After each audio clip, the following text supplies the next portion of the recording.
All right. Well, welcome to our first episode of Playing It Safe. My name is Veronica Dowd, and I am here just to talk. Why have I started this Playing It Safe podcast? I've been having a lot of, I guess I would say, convictions or mind battle games within myself for quite some time, and just been trying to figure out what can I do. What am I doing? How can I go about things and just go about life, right? So just to give you a little background about myself, for those of you that don't know me, I am a first generation woman of color, and I work in education. So I spent about the last 7 years in counseling and at the same time teaching. Long history before that, social worker, all other jobs under the moon.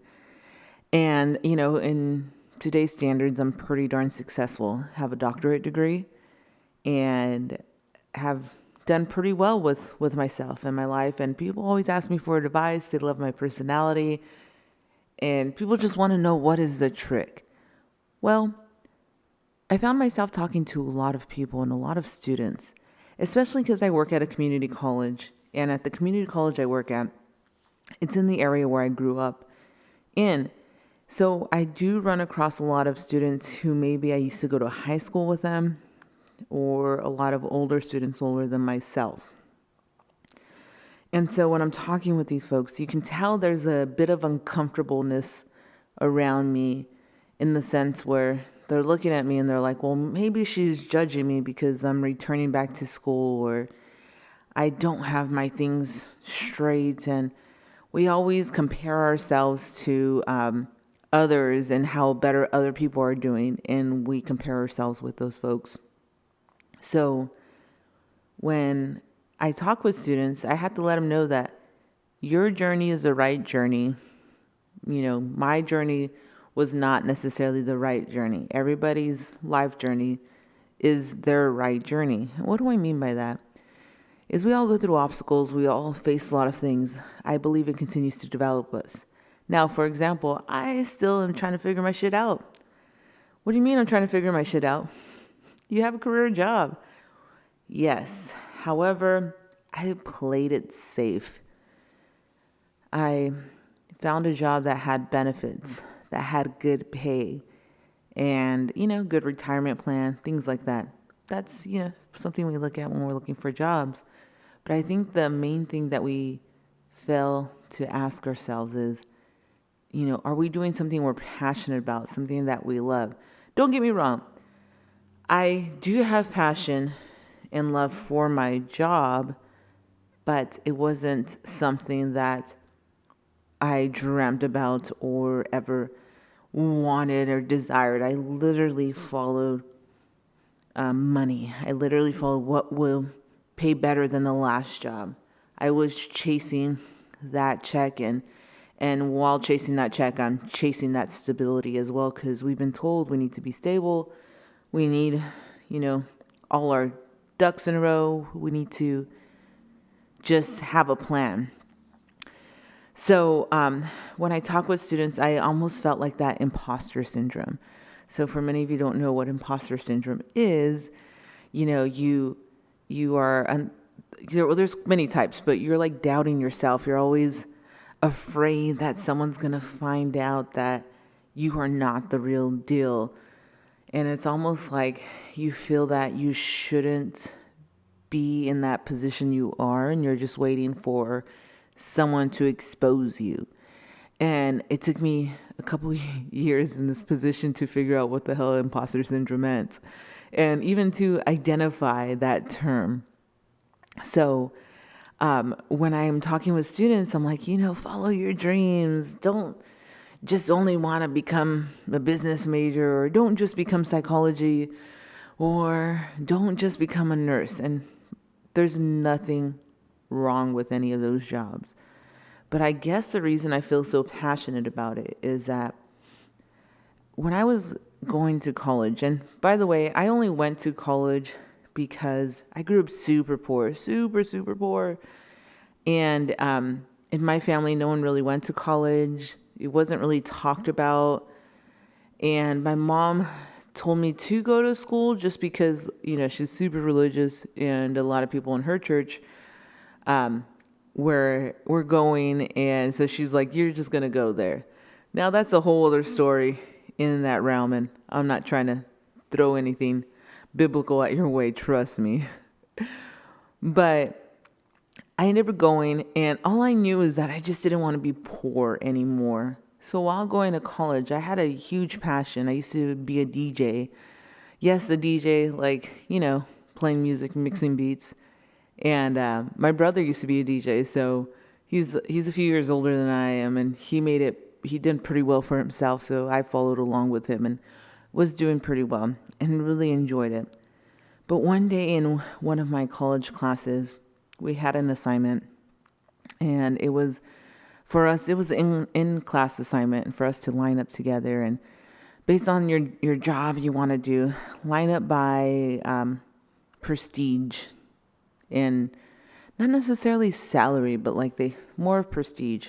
So everyone's lining up, and the teacher kept moving me along to the back of the class, to the end of the line, and I got lined up with the stripper. Of course, somebody wanted to be a stripper, right? That's somebody was trying to make a joke or whichever to be a stripper. And for all my stripper friends listening, there ain't nothing wrong with that, okay? If you love it, why not? But I was torn so much because at that time I was like, I really want to be Big Boy from Los Angeles. And he, for many people don't know about Big Boy, and Big Boy does pretty darn well for himself. And I don't know him personally, but I would love to interview you, Big Boy, if you're listening. And just knowing that, he seems to have a great time at his job, loves what he does, and that's what I was aspiring to. And at that day, my dream was pretty much crushed at that point. I slowly stopped DJing and just was like, okay, I need to grow up. I need to really focus on, getting a real job and change. And a lot of people that I was associated with are doing pretty darn well for those folks that are still DJing years later. And now that I talk with students, I struggle because I'm just like, what am I doing? I know I'm doing well, but is this what I want to do for another 30 years? And the thing I always tell students, or anyone I talk to when they're doubting what they want to do, or, I'm trying to refine myself, but it's going to take some time. I have to remind folks, listen, I hate to tell you this. I don't know if anyone's ever told you this, but you're probably going to work till you're about 65, 67, or 70. So even if you're listening and you are in your 40s or your 50s or anything below that, even if it takes you 4 or 5 years, if you've been dying to do something or you have some kind of passion, follow it, because you still got plenty of time in the workforce to, live out your passion. So anyways, a lot of talking about myself, and you'll hear many more stories, but I found this passion that I really want to help out others, really envision, and really hopefully they can live out their dreams. And most times, many of you haven't been asked, what do you really want to do?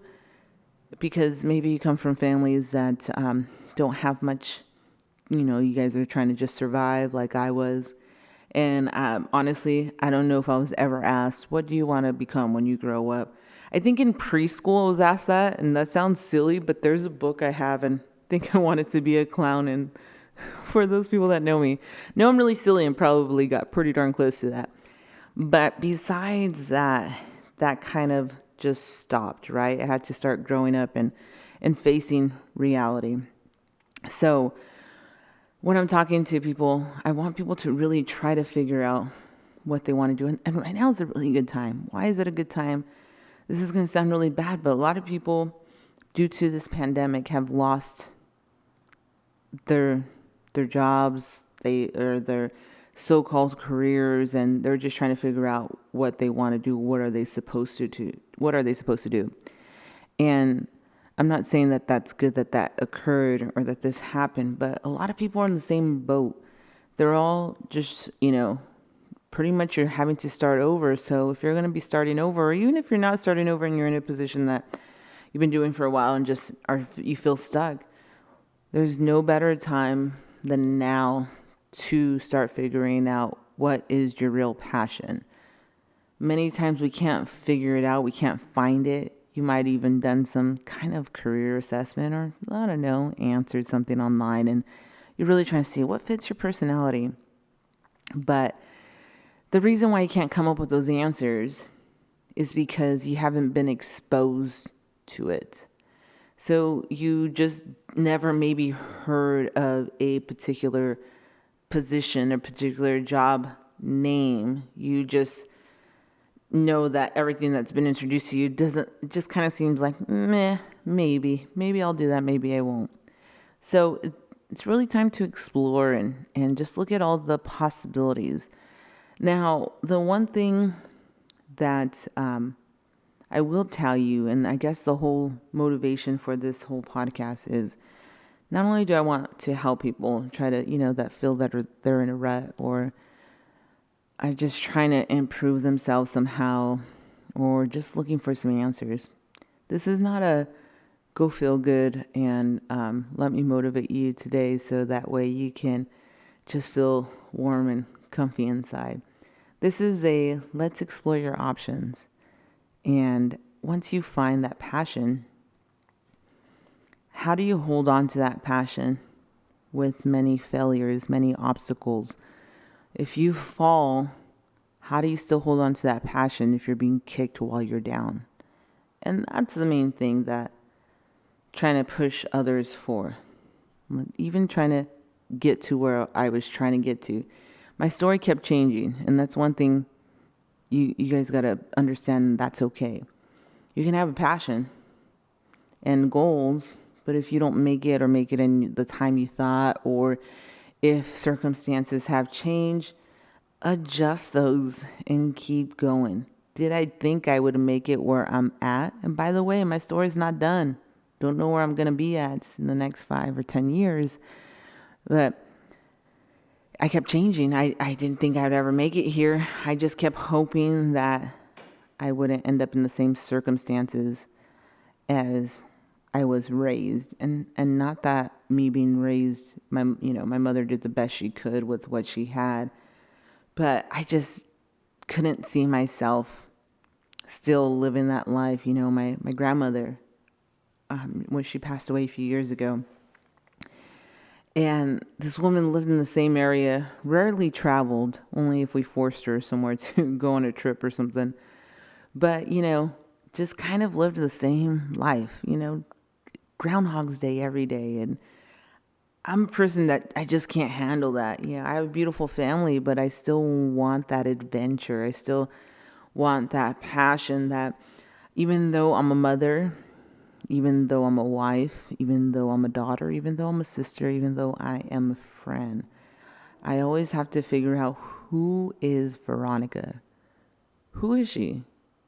Got to make sure that I am me before I can be anyone else, because without me being me, all my other responsibilities are going to suffer. And whether you are a mother or a,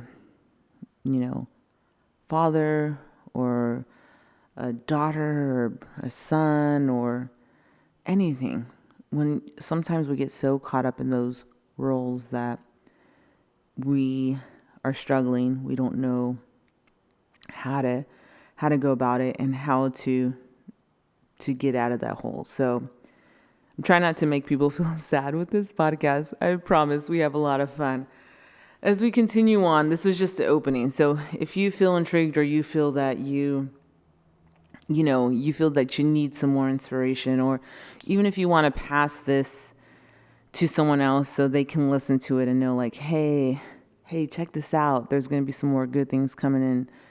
I just want to let you know that the upcoming episodes, what my passion is to interview a lot of other people that are in more of non-traditional jobs, meaning jobs that are not just the basic ones that we're just told or the ones that we only see on television.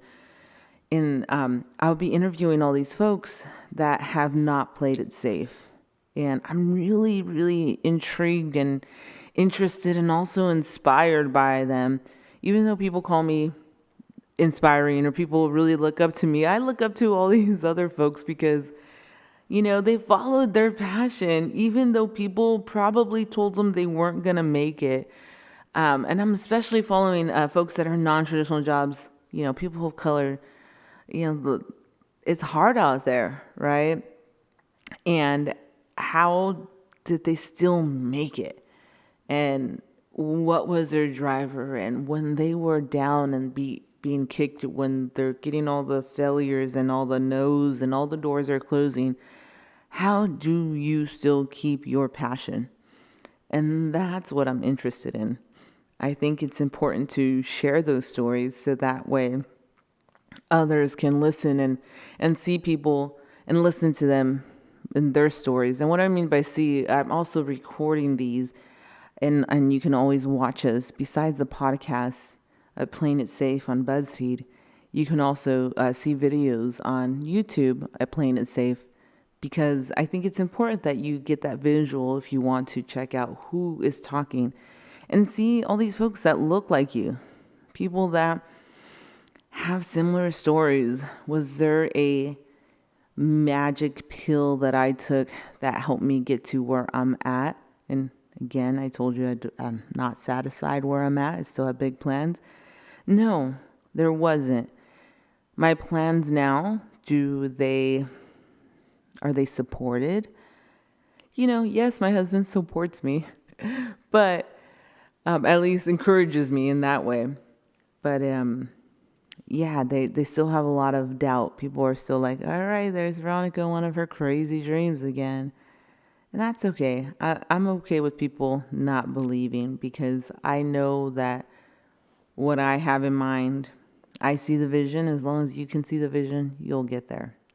So I really am looking forward to the series of Playing It Safe, and I hope that you all join me and come back and listen. And feel free, if you have any questions, whether it's for me or if it's for any of my guests, please feel free to email me. Send me an email at playingitsafe000@gmail.com, or send us a message on Instagram at Playing It Safe, or on Facebook, or on any of the other social medias that you'll see connected in this bio.